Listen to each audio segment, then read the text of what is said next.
একুৱা blue সেকশনত বৰ্তমান কি ধৰণৰ মাছ ৰাখিছে তেওঁ আমি জানিবলৈ চেষ্টা কৰিম এইটো ভিডিঅ'ৰ মাধ্যমেৰে।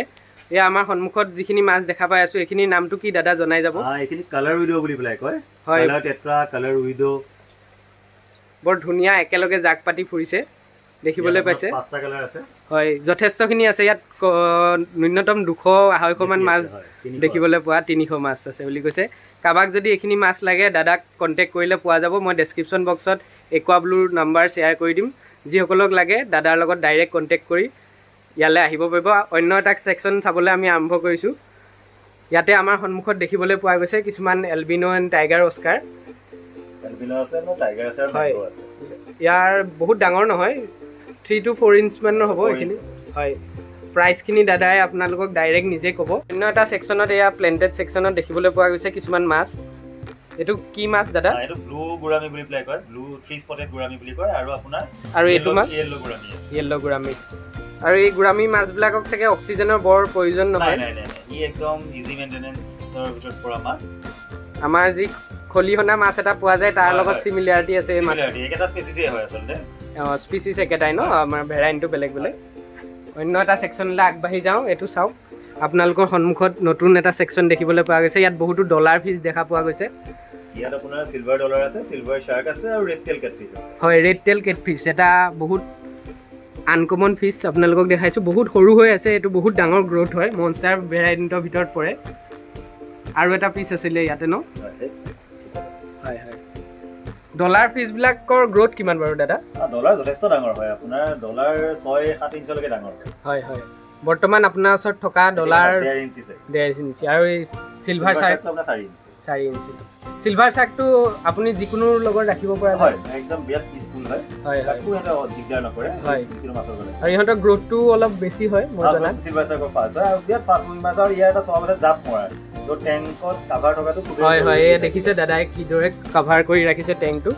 কাভাৰ কৰি ৰখাটো এইটো মাছৰ ভেৰাইটিৰ কাৰণে খুব দৰকাৰ। আমি অন্য এটা দাদাৰ কালেকশ্যনলৈ আগবাঢ়িছোঁ। এইটো দাদাৰ নিজৰ কালেকশ্যন, নিজৰ ৰাখিবৰ কাৰণে যথেষ্টখিনি চিকলিড ভেৰাইটি মাছ ৰাখিছে। ইয়াতে বহুতো পেৰট ফিছ দেখা পোৱা গৈছে। পেৰট বুলি কওঁতে বহুতে ভাতলৈ মনত পৰিব, এইটো ভাতও নহয় কিন্তু। ইয়াৰ বিষয়ে অলপ সবিশেষ কওকচোন দাদা। হয়, এইটো আপোনাৰ পেৰট ফিছ বুলি এইকাৰণে কয়, তাৰ মুখৰ শ্বেপটো পেৰট চৰাইটোৰ নিচিনা, ভাটৌ চৰাইটোৰ নিচিনা কাৰণে পেৰট ফিছ বুলি কোৱা যায়। ইয়াত আপোনাৰ দুটা ভেৰাইটি আছে, চাব পাৰিব। আপোনাৰ ইয়াত ৰেড আছে আৰু য়েল্লো আছে। আৰু এইখিনি আপুনি নটিচ কৰিব পাৰিব, ইহঁতৰ কালাৰ ক'তো ফেড নাই বা তেনেকুৱা পেচেছ থকা নহয়। এইকেইটা A1 পেৰট বুলি পেলাই কয় কোৱালিটি। এনে গোটেই ধুনীয়া কোৱালিটিৰ হয়। ইয়াত আপোনাৰ লগত দুটামান ষ্ট্ৰবেৰী চিকলিড আছে, ডাঙৰ ইম্পৰ্টেড ষ্ট্ৰবেৰী চিকলিড। এইকেইটা ষ্ট্ৰবেৰী চিকলিড নহয়, আপোনাৰ এই যিকেইটা পিংক কালাৰ টাইপ আছে অলপ। হয় হয়, এটা লাইটটোৰ কাৰণে একচুৱেলি এটা কালাৰটো ভালকৈ ফুটি উঠা নাই। এইটো ধুনীয়া হয়, কালাৰটো পিংক কালাৰ পুৰা বডিটো। চিকলিড ভেৰাইটি মাছবিলাকে জেনেৰেলি হাইডিং স্পেচ থাকিলে ভাল পায়, খেলি বিচাৰে। সেইকাৰণে দাদাই বিভিন্ন ধৰণৰ হাইডিং স্পেচৰ টেংকটোত ৰাখিছে। চাওক, বহুতকেইটা ইয়াত ভেৰাইটিৰ মাছ আছে। এইটো দাদা একে চুকত যোনটো আছে সেইটো চাগে ষ্ট্ৰবেৰী চিকলিড ন? আৰু পেৰট ফিছৰ আয়ুস যথেষ্ট দীঘল আৰু হাৰ্ড ফিছ হিচাপেও ইয়াক যথেষ্ট হাৰ্ড হয়। আপুনি কিন্তু মানে এনেকুৱা একো নাই যে আপোনাৰ মানে যে মই যেনে তেনে ৰাখি দিম মাছটো দি থাকিব, একো মাছেই নাই। Good filtration, good water quality, stable temperature আৰু গুড ফুড, এইকেইটা চবতকৈ বেছি ইম্পৰ্টেণ্ট আপোনাৰ মাছ, যিকোনো মাছৰ কাৰণে, যিকোনো মাছেই লওক তাৰ কাৰণে আপুনি। অন্য এটা ছেকশ্যনলৈ আগবাঢ়িছোঁ। এইটো ছেকশ্যনত বৰ সুন্দৰ কেইটামান মাছৰ পোৱালি দেখা পোৱা গৈছে। ইয়াৰ নামটো জনাব। এইকেইটা হয়, এইকেইটা ভুটিকো ফেৰী বুলি পেলাই কোৱা যায়। এইকেইটা চিকলিড ভেৰাইটি হয়, অকণমান ইম্পৰ্টেড হয় আৰু যথেষ্ট ধুনীয়া হয়। ডাঙৰ হ'লে এতিয়া যথেষ্ট সৰু আছে চাইজ। ইয়াৰ বডিটো ব্লেক ষ্ট্ৰাইপ থকা হয় আৰু মাজৰ যিবিলাক বগা বগা দেখিছে এইবিলাক হালধীয়া হৈ যাব।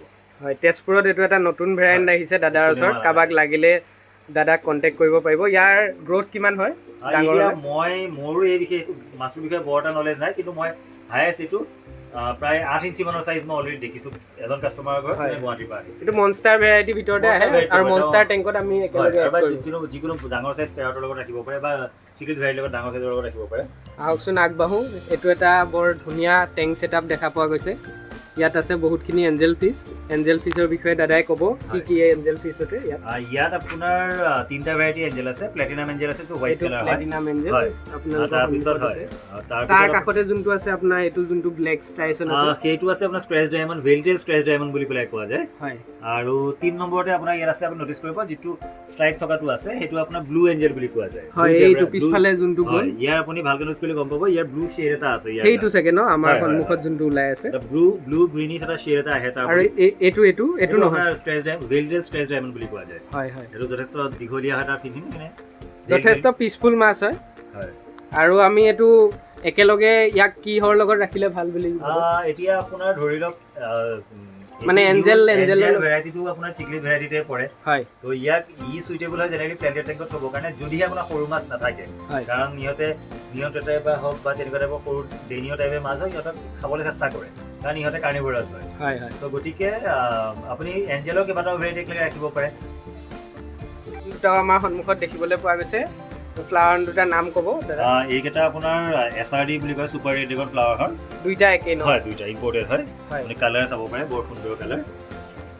খুব এটা সুন্দৰ এক্সটিক ফিছ ভেৰিয়েণ্ট হয় এইটো। আৰু ফ্লাৱাৰ হৰ্ণ লাভাৰ আজিকালি লাহে লাহে বাঢ়ি গৈ আছে। এই ফিছটোৰ মাৰ্কেট ভেলু বহুত বাঢ়ি গৈ আছে, ডিমাণ্ডো বহুত বাঢ়িছে। এইটোৰ সবিশেষ আমি আগৰ ভিডিঅ'ত জনোৱা হৈছে। কাৰোবাক ফ্লাৱাৰ হৰ্ণৰ বিষয়ে কিবা জানিবলৈ হ'লে আগৰ ভিডিঅ'টো চালেই যথেষ্টখিনি উপকৃত হ'ব। তাৰ ঠিক তলতেই মলি ফিছৰ এটা ছেকশ্যন আছে। মলি ফিছৰো বহুতকেইটা ভেৰাইটি ইয়াত দেখা পোৱা গৈছে। এইখিনি কথাও এটা অলৰেডি ইয়াৰ ভিডিঅ' এটা দিয়া গৈছে, সকলোখিনি চালেই গম পাব।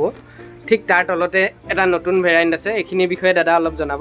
হয়, ইয়াতে আপোনাৰ 3টা ভেৰাইটি আছে। আপোনাৰ ইয়াত চাব পাৰে, আপোনাৰ ধুনীয়া চাইজৰ টাইগাৰ বাৰ্ব আছে। হয়, টাইগাৰ বাৰ্ব মানে টাইগাৰৰ নিচিনা দেখি চাগে টাইগাৰ বাৰ্ব। এটা আছে আপোনাৰ ৰুটি বাৰ্ব, যিটো আপোনাৰ গোল্ডেন কালাৰ, ৰেড হয়, গোল্ডেন এলবিনো মিক্স যোনটো কালাৰ আছে।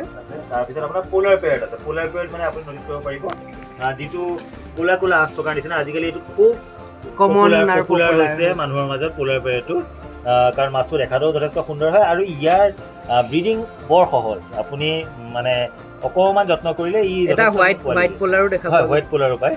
এতিয়া বৰ্তমান হোৱাইট পোলাৰ কি হৈছে, এটাই আছে গৈ পেলাই।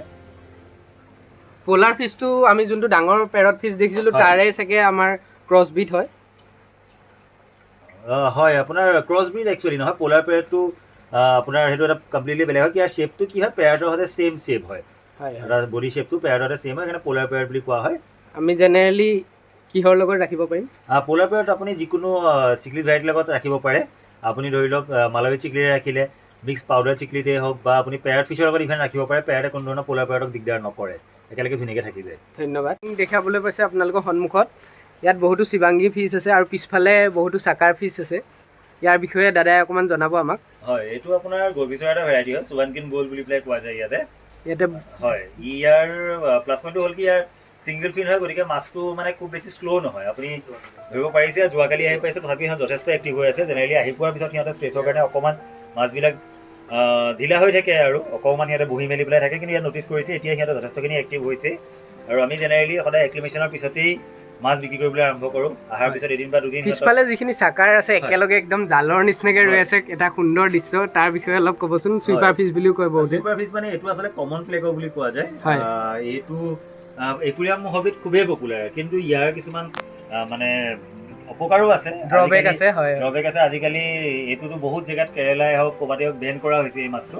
হয়, প্লেকটো বহুত জেগাত বেন কৰিছে, কিন্তু আমাৰ ইয়াত অসমত মই জনামতে প্লেকটো বেন নহয়, বেন হোৱা নাই।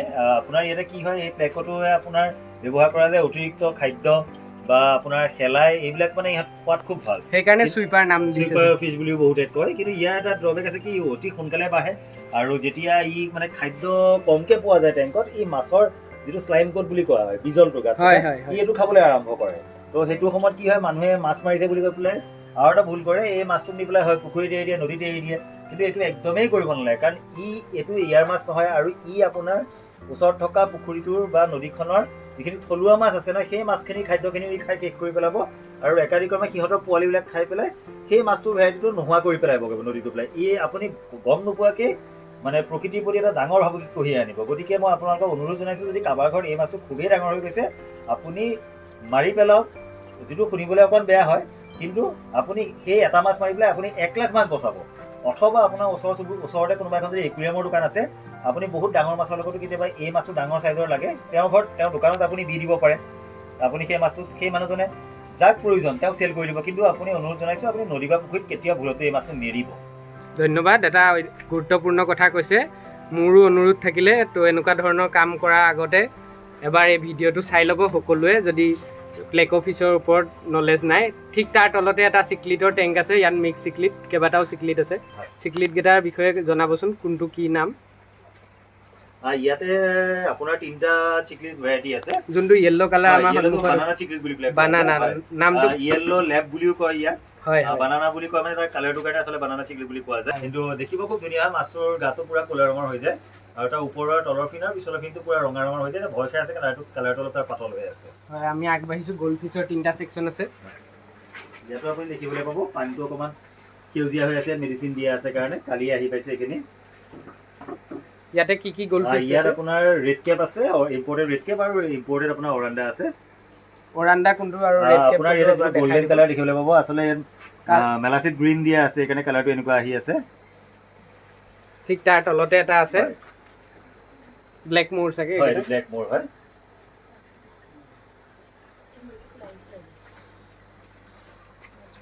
আৰু এটা দেখিবলৈ পাইছে, এইটো আপোনাৰ ৰেগুলাৰ গ'ল্ড আৰু ৰেড কেপ আছে ইয়াতে। তাৰ তলত আৰু এটা হয়, এইটো টাইগাৰ শ্বাৰ্ক বুলি কয় এইটো। আৰু এটা লাষ্ট চুকত এটা একুৰিয়াম আছে। ইয়াত আপোনাৰ ভেৰাইটি মাছ এটা দেখা পোৱা গৈছে। ইয়াত আচলতে এতিয়া ইয়াৰ যিটো কালাৰ আছে, কালাৰটোতে মাছটোৰ আইডিয়া কৰিব নোৱাৰি। ইয়াত জিঅ'ফেগাছ ৰেড হেড টপেজো বুলি যিটো মাছ আহে, সেইটোৰ পোৱালি আছে। এইটো খুব ডিমাণ্ড আৰু মানে অলপ মূল্যৱানো হয়। ডাঙৰ হ'লে খুবেই ধুনীয়া হয়। আপোনালোকে ৰেড হেড টপেজো বুলি পেলাই মাৰি চালে গম পাব মাছটো কিমান ধুনীয়া হয়। সেইটোৰ সৰু পোৱালি আছে, কাৰণ ডাঙৰ হোৱাৰ লগে লগে ইয়াৰ 6 বা 7 ইঞ্চিৰ মূল্য যথেষ্ট বেছি হয়। তো সেইকাৰণে ইয়াত সৰু ইঞ্চি এভেইলেবল আছে হবিষ্টৰ কাৰণে। আৰু লগত আপোনাৰ ইয়াত ইম্পৰ্টেড চিকলিটো আছে, ষ্ট্ৰবেৰী আছে, আপোনাৰ ভেনাছ আছে, আপোনাৰ ব্লু আছে। তো এইখিনি যিহেতু মানে সৰু জানিছোঁ, ইয়াক মানে সেইকাৰণে কালাৰটো এলৈকে সিহঁতৰ অহা নাই, কিন্তু আহিব আৰম্ভ কৰিছে। এনেকুৱা ধৰণৰ এক্সোটিক ফিছ লাগিলেও দাদাৰ ওচৰত পোৱা যাব। ইয়াত ক্লাউন লোচ আছে এক পেয়াৰ। আপোনাৰ ক্লাউন লোচ হৈছে আপোনাৰ হালধীয়া ৰঙৰ, য'ত ক'লা ক'লা আঁচ থকা আপুনি দেখিব। এটা সেই ওপৰত ঘূৰি আছে, এটা ওপৰত আছে, আৰু এটা ক'ৰবাত হাইডিং স্পটতে ক'ত সোমাই আছে।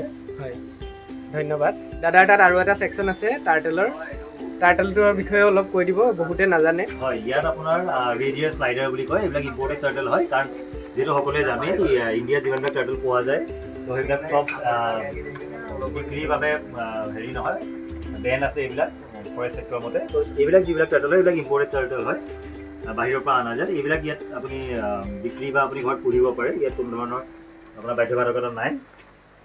আৰু ধন্যবাদ।